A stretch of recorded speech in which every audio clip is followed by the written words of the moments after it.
Hi sir. మా office balcony sir ఇది. ఇక్కడ అనేక రకాలైన మొక్కలు వేసాం సార్. మొక్కలు చూడండి అలా పెరిగినాయో. పనస చెట్టు, చుట్టతీగ మొక్కలు, శివుడికి సంబంధించిన మొక్క,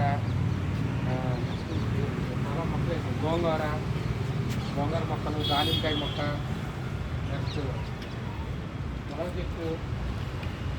ములక్కాయ చెట్టు, ఇలా అనేక రకాలైన మొక్కలు వేసాను. తులసి మొక్కలు, ఇలా ఈ మొక్క కూడా చూడండి. రణపాల మొక్క, కిడ్నీలో స్టోన్స్ రాయల్ కరిగిస్తాయి. రణపాల మొక్క, మంచి గోంగూర మొక్క ఇది. నెక్స్ట్ ఇలా చాలా మొక్కలు ఉన్నాయి, చెప్పులు పోతాయి. దీని లోపల నిమ్మకాయ మొక్క కూడా ఉంది. నిమ్మకాయ, పచ్చిమిరపకాయ,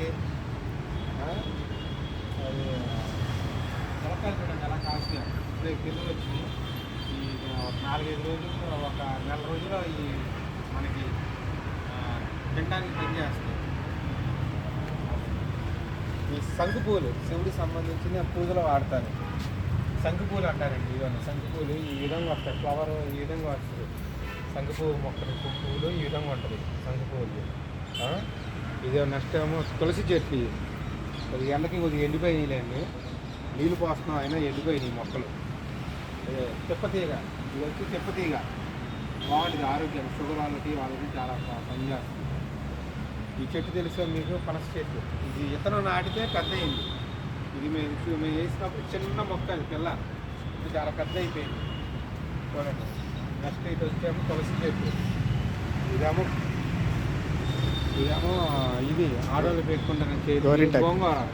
అదే గోరింటాకు, గోంగూర అంటాను, సారీ అండి. అది గోరింటాకు చెట్టు చాలా. ఇదేమో తెలిసే గుజ్జు చెట్టు. ఇది కలబంద చెట్టు అండి. ఇది కూడా చిన్న పిల్లప్పుడు వేసాం, పెద్ద అయిపోయింది. ఇది తెలుసుగా ఈ చెట్టు తెలుసు కదండి మీరు అందరికీ. జిల్లేడి మొక్క అండి. జిల్లేడి మొక్క. ఇది క్రోటన్ మొక్క. ఇది కూడా చిన్నప్పుడు వేసాం, పెరిగి పెద్ద అయింది. సరే అండి, బాయ్ అండి.